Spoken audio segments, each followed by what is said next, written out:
Welcome to the HONOR X5c channel. Today I'll show you how to manage app permissions on the HONOR X5c Plus.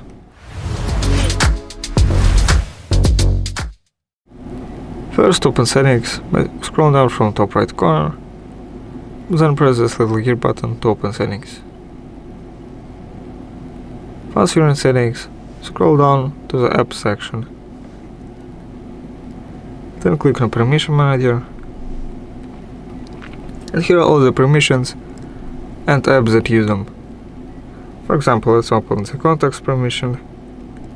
And if you don't like some apps that use them, you can don't allow to disable the permissions.